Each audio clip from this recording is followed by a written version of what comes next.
Hello everyone, good morning. কেমন আছো সবাই? আশা করছি তোমরা খুবই ভালো আছো। আমিও অনেক অনেক ভালো আছি। এস ফ্যামিলিতে আজ আরেকটি নতুন ব্লগে তোমাদেরকে অনেক অনেক স্বাগত জানাই। তো এখন ঘড়িতে সময় সকাল 6:30 বাজে, আর আজ হলো শুক্রবার।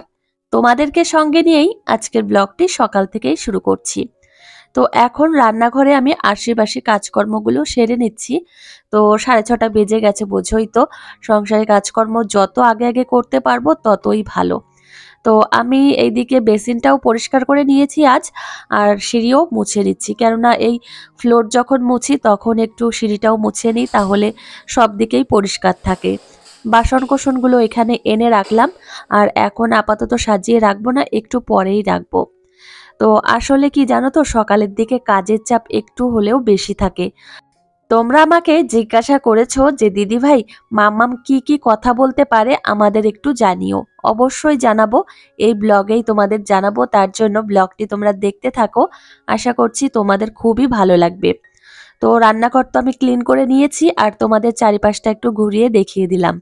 আমার শ্বশুরমশাই এখন যাচ্ছে বাজার করতে। মোট কথা বলতে গেলে বাবা 7টা কি 7:30টার মধ্যে বাজারে চলে যায় বাজার করতে। 8টার আগে বা 8টার একটু পরেই চলে আসে। তো আমি যখন ঘর মুছেছিলাম তখন ফ্যান অন করতে ভুলে গেছিলাম, তো এখন অন করে দিলাম। তো সকাল থেকেই কাজকর্ম করছি। তো কি বলতো, এই সকাল থেকেই শুরু হয় কাজকর্ম, আর সন্ধ্যা 6টা পর্যন্ত এইভাবেই চলতে থাকে। মানে আমি না এখন রেস্টই পাই না। আর এখন শীতের ছোটবেলা যেহেতু, ওই জন্য কাজকর্ম করে মানে এগোনোই যায় না, এমন একটা ব্যাপার। তো যাই হোক, আমি ব্রাশ করে নিয়েছি, চোখ মুখ ধুয়ে নিলাম, আর এখন ফ্রেশ হয়ে আমি চলে আসবো রান্নাঘরে। সকালের দিকেই কাজের চাপ সব থেকে বেশি থাকে। তো সকালে আশিবাসি কাজকর্ম, রান্না বান্না সমস্ত কিছুই করতে হয়। তো এখন আমার শাশুড়িমার জন্য আর আমার জন্য চা তৈরি করে নিচ্ছি, কেননা সকালবেলায় কাজকর্ম করেছি, তো আজ ইচ্ছা হচ্ছে যে একটু চা খাই। আমার সকালবেলার রান্না শেষ হতে না হতেই বাবা বাজার করে নিয়ে এসেছে। আর কি কি বাজার করে নিয়ে এসেছে তোমাদের একটু দেখাবো। তো প্রথমে গেল মাছ। তো আজ কই মাছ নিয়ে এসেছিল, দেশি কই, আর সেই সঙ্গে মৌরালা মাছ। আর এদিকে রয়েছে লাউ, কাঁচকলা আর শিম, আর আলু নিয়ে এসেছে। তো এই লাউটার দাম নিয়েছে 20 টাকা, বাবা বলল। তো যাই হোক, তোমাদের দেখালাম কি কি সবজি আনলো, আর চাও তৈরি করা হয়ে গেছে। আর এখন আমার শাশুড়ি মাকে দিয়ে আসবো, আর আমি রান্নাঘরে বসেই খাবো, কেননা রান্নাঘর থেকে এখন যাওয়া যাবে না। আর আজ কাজকর্ম করতে করতে বড্ড দেরি হয়ে গেছে।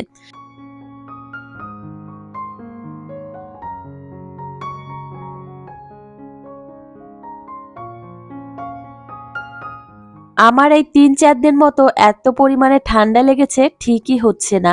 ঠিক হতে হয়তো 1 সপ্তাহ মতো লেগে যাবে। তো এদিকে রান্নাও হয়ে গেছে, আজ রুটি বানিয়েছি আর বেগুন ভেজেছি। মাকে বলেছিলাম যে কি রান্না করব। প্রথমে ভেবেছিলাম যে অমলেট করি, কিন্তু মা বলল অমলেট করতে হবে না, শুধু বেগুন ভেজে দাও। ওই জন্য বেগুন ভাজলাম, আর এদিকে জল গরম বসিয়ে দিয়েছি উনানে, আর আমার জন্য ভাত করছি।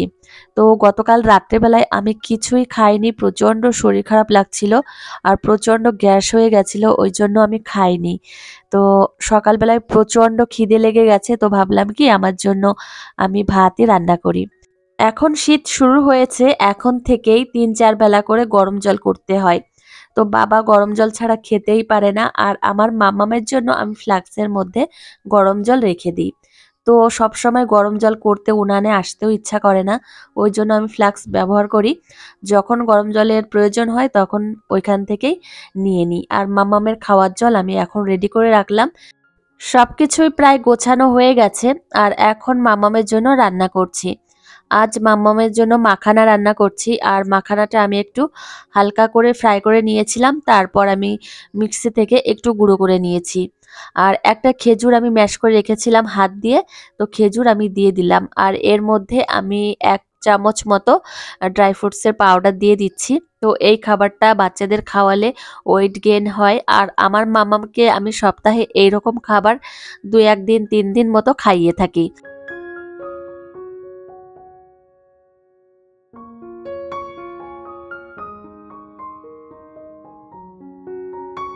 আফরিন খাতুন নামে একজন দিদিভাই আমাকে জিজ্ঞাসা করেছো যে মামামের বয়স কত। তো আমার মামামের বয়স হচ্ছে 2 বছর 3 মাস, এখনো কমপ্লিট হয়নি। নভেম্বরের 19 তারিখে ওর 3 মাস কমপ্লিট হয়ে যাবে। তো যাই হোক, তোমার প্রশ্নের উত্তর আমি দিয়েছি। আর মামামের খাবারের মধ্যে মানে এই মাখানার মধ্যে আমি একটা কলা ম্যাশ করে দিয়ে দিয়েছি। তো যাই হোক, রান্নাটাও একদম হয়ে গেছে, তো দেখে বোঝাই যাচ্ছে হয়ে গেছে। আর এখন আমি এই বোলের মধ্যে নামিয়ে রাখছি। মামাম অবশ্য এখনো পর্যন্ত ঘুম থেকে ওঠেনি। গার্নিশ করার জন্য আমি খাবারের ওপরে 3টে কিশমিশ দিয়ে দিলাম, দেখতে বেশ ভালোই লাগে, ওই জন্য আমি দিয়েছি। তো যাই হোক, খাবার একদমই রেডি হয়ে গেছে। আর ঘরে গিয়ে দেখলাম আমার মামাম সোনা ঘুম থেকে উঠেই ওর বাপের বাইকে করে আবার রাস্তার দিকে গেল। প্রত্যেক দিন এরকমই করে থাকে। আর আমার শাশুড়ি মা আজ সকাল সকালই মামামের জন্য জল মানে স্নানের জল রোদ্রে দিয়ে দিল। তো আমি আজ দিইনি, আজ মাই দিয়ে দিয়েছে। আর আমি চলে এসেছি রাস্তায় মামামকে নিতে। তো এখন মামামকে নিয়ে বাড়িতে যাচ্ছি। আর ওকে ফ্রেশ করাতে হবে, ফ্রেশ করিয়ে তারপর ওকে আবার খাওয়াতে হবে। সকালে যে কত কাজকর্ম থাকে কি আর বলবো। আর আমি ভাবি যে মামাম কবে নিজের হাতে একটু একটু করে সমস্ত কিছু খাওয়া শিখবে, নিজের সব কিছু করতে পারবে, সেটাই ভাবি। তো এখন থেকে মাম্মাম টুকটাক জিনিস পারে, যেমন জুতো পরতে পারে, একা একা পারে জুতো পরতে। তো এইগুলো করতে পারে। তো জল দিয়েছি খেতে, দেখো কতটা আনন্দ পাচ্ছে আমার মাম্মাম। তো যাই হোক, এখন মাম্মাম সোনা জল খাবে অনেকটা, পেট ভর্তি করে জল খাবে। তারপর ওকে আমি সকালের খাবার খাওয়াবো। তো প্রায় 20 মিনিট পরে কি 25 মিনিট পরে মতো ওকে খাওয়াবো। তো এই যে দেখো, ওকে খাওয়ানো হয়ে গেছে, খাওয়ানোটা তোমাদেরকে দেখাইনি। তো যাই হোক, এখন আবার মাম্মাম বারান্দা দিয়ে ঘুরে বেড়াবে। আর আমি স্নান করে চলে এসেছি ছাদে। আজ অনেক দিন পরে ছাদে আসলাম, মানে লাস্ট যে কবে এসেছি সেটাই মনে নেই জামা কাপড় মেলতে। তো আজ মেলে দিয়ে যাচ্ছি। আর এই যে শীত শুরু হয়েছে, এখন থেকেই আমি ছাদে জামা কাপড় মেলবো। তো যাই হোক, নিচে না রোদ পাওয়া যায় না, আর রোদ পেলেও অল্প রোদ আসে। আর সেই রোদে জামা কাপড় শুকায় না একদমই। আর ভিজা জামা কাপড় মানে এখানে ওখানে টেনে নিয়ে বেড়াতে হয়। তো ওই জন্য একটু কষ্ট হলেও ছাদে এসে জামা কাপড়গুলো মেলে দিয়ে গেলে বেশ শুকিয়ে যায়। আর ছাদে রোদও পায়, আর সেই সঙ্গে হাওয়াও থাকে, ওই জন্যই। তো যাই হোক, চলো এখন নিচে যাওয়া যাক, অনেকটা সময় কেটে গেল এখানে। আর আমার মামাম সোনাকে আবার খাওয়াতে হবে, স্নানের আগে যে খাবার খায় সেটা খাওয়াতে হবে।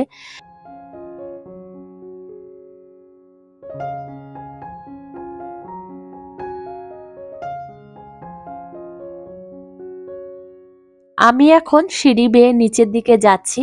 আর মাম্মাম রয়েছে ওর ঠাম্মির কাছে। তো ভাবলাম কি যে ওর ঠাম্মির কাছে যখন রয়েছে, আমি এদিকে ঠাকুর পুজোটা করে নিই। তো এখন আমি ঠাকুর পুজো করে নিয়েছি। তো মাম্মামকে এখন আবার খাওয়াবো। তো আজ মাম্মামকে মৌসুম্বি লেবু খাওয়াবো না, আজ আমি বেদানার রসই খাওয়াবো। আচ্ছা, তোমাদের কয়েকদিন আগেই বলেছিলাম যে আমাদের জমিতে ধান কেটেছে। তো এই কাকা আমাদের বাড়ির থেকে মাচালি নিয়ে যাচ্ছে। তো এই মাচালিতে করেই ধান ঝাড়া হয়। তো যাই হোক, চলো এখন ঘরে যাওয়া যাক, অনেকক্ষণ বাইরে ছিলাম। তো ঘরে এসেই চলে এসেছি রান্নাঘরে। আর এখন আমি বেদানাগুলো ছাড়িয়ে নিচ্ছি। সত্যি বলতে এই বেদানা ছাড়াতে গিয়ে আমার নখের যা অবস্থা হয়েছে আর আমার হাতের যা অবস্থা হয়েছে কি আর বলবো, একদম কালো হয়ে গেছে। গতকালকে আমি যেভাবে বেদানার রস বের করেছিলাম, আজও সেইভাবেই বের করে নিলাম। এটা একটা সহজ পদ্ধতি। জানো তো, আমাদের বাড়িতে একটাই মিক্সার মেশিন। আর মানে এই একটা মিক্সার মেশিনেই মশলা করা হয়, সমস্ত কিছু করা হয়। তো এবার ভাবছি একটা ট্রান্সপারেন্ট যে মিক্সার মেশিনগুলো আছে সেইগুলো কেনার। তো সেইগুলোতে না খাবার টাবার তৈরি করলে বেশ ভালোও লাগে দেখতে। অনেকক্ষণ ধরেই কথা বলছি আর ভিডিওটা অনেকটা দূরেই এগিয়ে গেছে। তো এখন আমার মামামকে স্নান করাতে নিয়ে চলে এসেছি। তো ওকে স্নান করাচ্ছি। আজ কোনো বডি ওয়াশ বা শ্যাম্পু বা সাবান কিছুই দেইনি, শুধু একদম জল দিয়ে স্নান করিয়ে নিয়ে যাব। আর এখন শীতকাল, তো শীতের সময় মামামকে আমি রোদে বসেই স্নান করাবো। আর কদিন পরে উঠানে বসেই মামামকে খাওয়াবো। কদিন আগেই মামাম কত ছোট ছিল, আর দেখো এখন মামাম কত বড় হয়ে গেছে। 2.5 বছর এখনো হয়নি, হবে সামনেই। তো যাই হোক, 3 বছরে ইচ্ছা আছে মামামকে স্কুলে ভর্তি করার। তো আগে মামাম ভালোভাবে কথা শিখবে, তারপর ওকে স্কুলে ভর্তি করার সিদ্ধান্তটা নেব। মাম্মাম, এসো এসো এসো। ওয়াও, বসো। হ্যাঁ, লাগে মাম্মি, খাও মা। আমার মাম্মাম সমস্ত কথাই যে গড়গড় করে বলবে তেমন ভাবে একদমই পারে না। তো যেটা সত্যি সেটাই তোমাদের বলছি, আমার মাম্মামের কথা একটু ধীর ও একটু দেরি করেই কথা শিখবে। ঠাম্মি, ঠাম্মি ডাকছে, এসো। না না, আমি ঘরে যাবো না, এদিকে এসো, ঠাম্মি ডাকছে তোমাকে, এসো। ওই যে ঠাম্মি। কেন কেন মা, এসো মা। ইয়েস ইয়েস, এসো। ইয়েস বলতে হয় জানো, নো বলতে হয় না। এসো দুষ্টু। মাম্মাম সমস্ত কথাই বুঝতে পারে, আমি যে কথাই বলি বা বাড়ির যে কোনো লোকই যে কথা বলে ও সবই বোঝে, কিন্তু বলতে তেমন ভাবে পারে না। কিছু কিছু শব্দ আছে ও বলে, যেমন নো, তারপর গো, ওয়াও, এই সমস্ত কথা বলে। তারপর এ বি সি বা এবিসির যে অ্যালফাবেটগুলো আছে উল্টো পাল্টা ভাবে বলে। মানে আরো অনেক ছোট ছোট কথাগুলো বলতে পারে, যেমন আয়, বস, যা বা দেও, নেও, এরকম অনেক কথা বলতে পারে। কিন্তু ঝরঝরে ভাবে যে আমি বলবো যে মাম্মাম বলো তো যে আমি খাবো না, এই সমস্ত বলতে পারবে না। যে আমি খাবো না এটা বলতে পারবে না। তো এখনো ও সেইভাবে কথা বলতে শেখেনি। তো ও একটু আস্তে করেই শিখবে। আর মামাম হাঁটাও একটু দেরিতে শিখেছিল। মামাম প্রায় 13 মাস বয়সে হাঁটা শিখেছিল। তো ওর সমস্ত কিছুই একটু একটু ধীরে ধীরে হচ্ছে। তো যাই হোক, তোমাদের সত্যি কথাই বললাম, মাম্মামের দুপুরের খাবার নিয়ে নিয়েছি। দুপুরের খাবারে ছিল শিম আর আলু আর কই মাছ দিয়ে তরকারি। আর এখন আমার মাম্মামকে খাওয়াতে নিয়ে চলে এসেছি। আর আমি মাম্মামকে বারান্দাতে বসিয়েই খাওয়াই, টেবিলে বসিয়েও খাওয়াই, কিন্তু তোমাদের সঙ্গে দেখানোর সুবিধার্থে আমি নিচে বসি। আর আমাদের টেবিলে বসলে না দেখানো যায় না। আর দোতলায় যখন যাব তখন ডাইনিং টেবিল নেব, অনেক অনেক ইচ্ছা আছে জানো তো, যে ভিডিওগুলো খুব সুন্দর হবে। কিন্তু উপরের তুলনায় নিচেতে অতটা ভালো ভিডিও আসে না। তো যাই হোক, মামামকে তো খাওয়ানো হয়ে গেছে। আর এখন আমি চলে এসেছি ছাদে। যে জামা কাপড়গুলো মেলে দিয়ে গেছিলাম সকালে, সেইগুলো তুলতে এসেছি। সমস্ত জামা কাপড়ই শুকিয়ে গেছে। তো যাই হোক, এই কাজকর্মগুলো গুছিয়ে নিলাম। আর আজকে ব্লগটি তোমাদের কেমন লেগেছে অবশ্যই জানাতে ভুলো না। ভালো লাগলে একটা লাইক কমেন্ট অবশ্যই করো। আর আমার চ্যানেলটিকে সাবস্ক্রাইব করে আমার পাশে থেকো। তোমরা একটা লাইক আর কমেন্ট করলে সত্যি আমি পরবর্তী ভিডিও করার অনেকটা আগ্রহ পাই, তো উৎসাহ পাই। তো এখন যাব নিচে। আর চলো, আজকের ব্লগটি আর বেশি বড় করব না, এখানেই শেষ করব। আর তোমাদের সঙ্গে দেখা হবে পরের একটা মিষ্টি ব্লগে।